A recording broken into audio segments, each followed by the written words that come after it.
Oke, kali ini kita akan coba membongkar konflik politik, tapi pakai kacamata yang mungkin belum pernah Anda pakai sebelumnya, yaitu lensa struktural.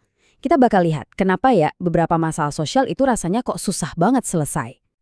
Kita semua pasti sering lihat kan di berita, demonstrasi, bentrokan, kerusuhan, polanya kayaknya gitu-gitu aja, berulang terus dari tahun ke tahun. Dan mungkin kita suka bertanya-tanya, kenapa sih ini terjadi lagi dan lagi? Reaksi pertama kita biasanya langsung nunjuk satu pemicu. Oh, gara-gara harga naik atau gara-gara kebijakan yang nggak populer. Tapi, gimana kalau semua itu sebetulnya cuma puncak dari gunung es raksasa yang nggak kelihatan? Nah, untuk bisa paham, kita perlu bedah lapis demi lapis. Jadi, ayo kita mulai dari bagian pertama, menyadari bahwa konflik yang kita saksikan itu jauh lebih rumit daripada yang kelihatan di permukaan. Nah, ini dia ide kuncinya. Kutipan ini bilang kalau apa yang kita saksikan sebagai konflik itu sebenarnya cuma gejala, ibarat alarm kebakaran yang bunyi kenceng banget. Itu tandanya ada sesuatu yang retak di fondasi struktural sistem itu sendiri. Jadi, apa aja sih gejala yang kelihatan di permukaan ini? Yuk kita masuk ke bagian kedua dan kita periksa lapisan paling atas ini lebih dekat, yaitu apa yang disebut sebagai konflik politik terbuka. Inilah jenis konflik yang paling sering jadi berita utama. Kerusuhan, unjuk rasa, bentrokan. Semuanya bisa kita lihat langsung, bisa kita hitung kerugiannya, tapi yang paling penting diingat, ini adalah manifestasi, semacam letupan, bukan akar masalahnya. Dan contohnya seperti yang bisa kita lihat di sini, udah familiar banget buat kita semua. Mulai dari kerusuhan karena isu ekonomi, bentrok sengit pas pemilu, sampai konfrontasi antara warga dengan aparat soal sengketa lahan. Semua ini adalah letupan yang terjadi di permukaan. Nah, disinilah bedanya jadi jelas banget.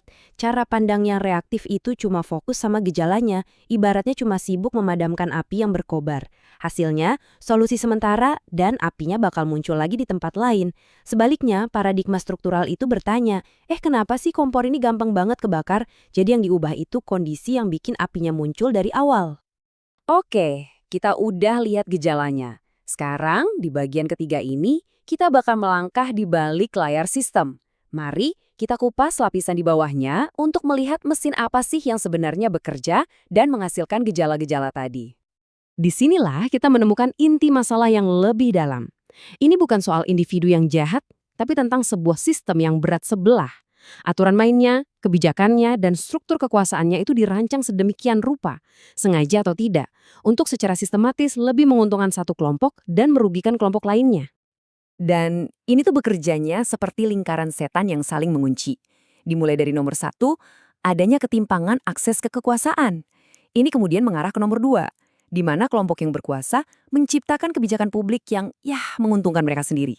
Dan akhirnya, ini menciptakan nomor 3, eksklusi politik, yang bikin kelompok lain makin susah untuk bersuara atau mengubah keadaan. Siklus ini muter terus dan memperkuat dirinya sendiri. Sekarang, kita akan gali lebih dalam lagi, ke fondasi yang paling fundamental, kekuatan tak kasat mata yang membuat seluruh sistem yang timpang ini terasa normal, wajar, dan bahkan benar. Ini konsep yang powerful banget, tapi juga yang paling susah dilihat. Kekerasan simbolik itu kekerasan yang paling halus. Dia nggak pakai senjata fisik, tapi pakai ide, bahasa, dan budaya untuk membuat kita semua menerima ketidakadilan sebagai sesuatu yang, emang udah seharusnya begitu. Cara kerjanya sangat halus. Pertama, dominasi sebuah kelompok dibuat seolah-olah wajar dan alamiah. Terus yang kedua, ide-ide ditanamkan di kepala kita sampai kita percaya bahwa ketimpangan itu takdir, bukan hasil dari sistem. Itulah yang disebut doksa. Bahkan bahasa pun bisa jadi alatnya, seperti di poin ketiga, di mana istilah positif kayak pemberdayaan mungkin saja digunakan untuk menyembunyikan bentuk kontrol yang baru. Oke, kita sudah lihat 3 lapisan. Konflik yang kelihatan, sistem yang berat sebelah di bawahnya, dan keyakinan tak terlihat yang menopangnya. Sekarang, di bagian 5 ini, kita akan satukan semuanya dalam sebuah model visual untuk membongkar piramida konflik. Pertanyaan ini membawa kita pada visual utama yang akan menyatukan semua yang telah kita bahas dan menunjukkan gimana satu lapisan menopang lapisan lainnya. Dan inilah gambaran besarnya. Coba lihat piramida ini. Di puncaknya yang kecil, cuma 20%, adalah konflik terbuka yang kita lihat di berita.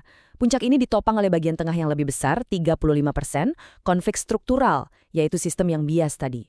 Dan fondasi terbesarnya, 45% dari keseluruhan, adalah kekerasan simbolik yang tak terlihat, yang membuat seluruh struktur ini tampak kokoh dan tak tergoyahkan. Logikanya jadi jelas banget kan? Kalau kita mau menyelesaikan masalah di puncak, kita nggak bisa cuma memotong puncaknya saja. Kita harus membongkar fondasinya. Perubahan yang nyata itu harus dimulai dari bawah ke atas. Nah, sekarang setelah kita punya kacamata baru ini, mari kita lihat di bagian terakhir apa konsekuensinya kalau kita mulai melihat dengan lensa baru ini dan apa bahayanya kalau kita mengabaikannya. Kalau kita cuma fokus pada puncak piramida, konsekuensinya bisa sangat berbahaya. Respons kita cenderung represif, mengirim aparat keamanan, bukan membuka dialog. Kelompok yang menuntut perubahan bisa dengan mudah dicap sebagai kriminal.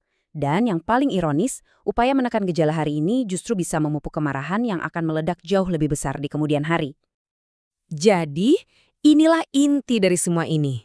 Memahami kerangka kerja ini memberi kita sebuah kekuatan. Kita tidak lagi hanya menjadi penonton yang bingung oleh berita yang silih berganti, tapi kita bisa menjadi analis yang mampu melihat apa yang sebenarnya sedang bekerja di balik layar. Maka, saya mau menutup bahasan ini dengan sebuah ajakan. Lain kali Anda melihat berita tentang kerusuhan, demonstrasi, atau ketegangan sosial, jangan berhenti pada pemicunya. Cobalah bertanya pada diri sendiri, sistem apa yang memungkinkan ini terjadi? Keyakinan tak terlihat apa yang menopang sistem ini? Itulah cara kita mulai melihat dunia dengan lebih jernih.